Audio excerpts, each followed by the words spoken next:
نحمده ونصلي على رسوله الكريم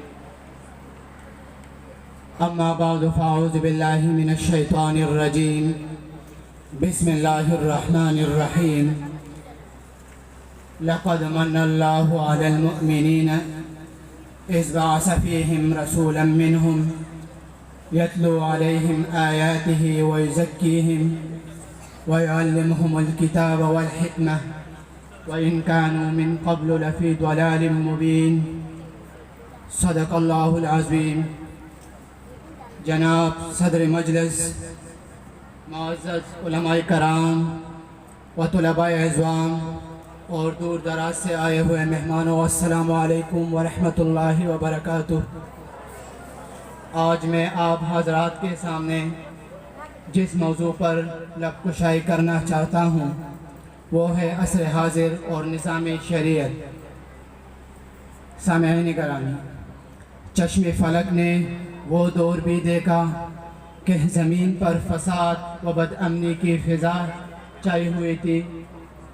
انسانیت بت پرستی اور آتش پرستی میں بدمستی، خدا کو چھوڑ کر شیطانی و طاغوتی قوتوں کے سامنے گھٹنے ٹیک چکی تھی۔ انتہائی سوزناک اخلاقی و سماجی برائیوں میں غوطہ زن تھی۔ قریب تھا کہ انسانیت سسک سسک کر اپنی موت مر جاتی، لیکن خالق کائنات نے عالمی انسانیت پر رحم فرما کر اپنا پیغمبر مبعوث فرمایا۔ اللہ تعالیٰ نے عالمی دنیا پر رحم فرما کر اپنا آخری پیغمبر بھیجا، جس نے بد امنی کی فضا کو امن سے بدل دیا، ظلمتوں اور تاریکیوں کی روشنی کو، ظلمتوں اور تاریکیوں کی بستی کو روشنی کا گہوارہ بنا دیا، نفرتوں کی گٹھا کو الفتوں کا سما بنا دیا، آتشی دوزخ کے دہانے پر پہنچی ہوئی انسانیت کو جنت کے دروازے پر لا کھڑا رکھ دیا۔ ہاں تو پھر مجھے کہنے دیجئے، عصر حاضر میں بھی ہمارا معاشرہ زمانہ جاہلیت کی عکاسی کر رہا ہے، بلکہ اس سے بھی ایک ہاتھ بڑھ کر معاشرتی اور سماجی برائیاں پروان چڑھتی جا رہی ہے۔ لیکن عصر حاضر میں یہ تمام منکرات حکومتی وقت کی بالادستی اور ماتحتی میں پروان چڑھ رہے ہیں، اور سرکار کی طرف سے ان کو حکومتی تحفظات مہیا کیے جا رہے ہیں۔ انسانیت کی فلاح و بہبود کے لیے وہی نظام کارآمد ہو سکتا ہے جو خالق کائنات کا نظام شریعت ہو۔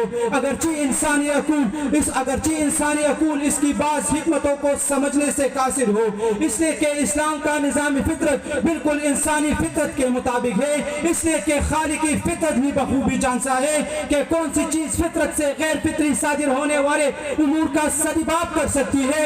اس کا مشاہدہ آپ ماضی قریب میں طالبان کے سنہرے دور حکومت میں کر چکے ہیں کہ اس کے دور حکومت میں قتل و غارت گری کس طرح تم گئی تھی، چوری اور ڈکیتی کی چکی کس طرح رک گئی تھی، بے حیائی اور بدکاری کی فضا کس طرح ختم ہو گئی تھی۔ سامعین گرامی، سائل نے سوال کر ڈالا، ذرا وہ آئین و قوانین و قواعد و ضوابط بتاتا جا جو شریعت نے نظامی شریعت کے لیے وضع کر رکھے ہیں۔ چنانچہ ارشاد ہوا، شراب بڑی گندی چیز ہے، انما الخمر والمیسر والانصاب والازلام رجس من عمل الشیطان فاجتنبوہ۔ اس کے بعد، اس اعلان کے بعد اگر پھر بھی کوئی بدبخت باز نہ آئے تو من شرب الخمر فاجلدوہ۔ اس اعلان کے بعد کسی مائی کا لاج شراب چکھنے کی بھی جرت نہیں کر سکتا۔ کسی پاک دامن کی عزت پر کیچڑ اچالنے والے کو جب 80 درے لگیں گے، زانی اور زانیہ کو جب 100 کوڑے لگیں گے، الزانیۃ والزانی فاجلدوا کل واحد منہما 100 جلدۃ، اور اگر زانی شادی شدہ ہو تو اسے سنسار کر کے اس ناسور سے ہمیشہ کے لیے معاشرہ پاک کر دیا جائے گا۔ فساد اور ڈکیتی کرنے والے کو عبرتناک سزا دی جائے گی، اور عمدن کسی کی جان لینے والے کو سربازات قصاصاً قتل کیا جائے گا۔ ارے دنیا والو، اگر تم نے ان قوانین کو لاگو کر دیا تو قسم باللہ کوئی ماں ایسا بچہ نہیں جن سکتی جو ان قوانین کی خلاف ورزی کی جسارت کرے۔ آج دنیا اس قوم سے امن و سلامتی کی بھیک مانگ رہی ہے جس کی بیٹی اپنی عزت اپنے باپ سے بچائی دکھائی دیتی ہے، جن کا معاشرہ مدر پدر آزاد ہے، حالانکہ نظام شریعت ہی وہ نظام ہے جو انسانی حیات کی بقا کا اصل ضامن ہے۔ سیاسی، معاشی، معاشرتی، اقتصادی اور اخلاقی بحران سے نجات حاصل کرنے کا واحد ذریعہ نظام شریعت ہے۔ کاش ہمارے ناسمجھ حکمران جان لیتے، اہل زمانہ اور نام نہاد دانشور اس کی حکمتوں کو سمجھ لیتے۔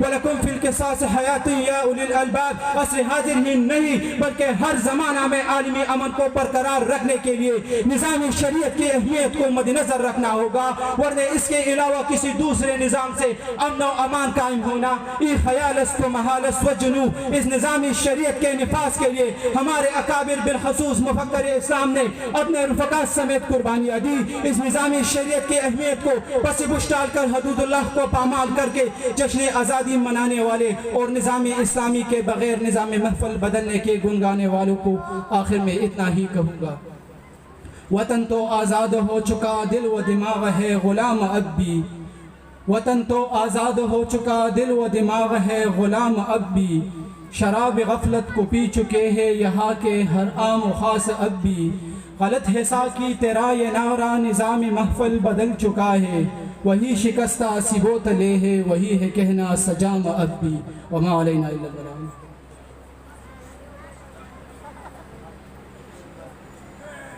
جزاک اللہ و احسن الجزاء۔ بعد از این دعوت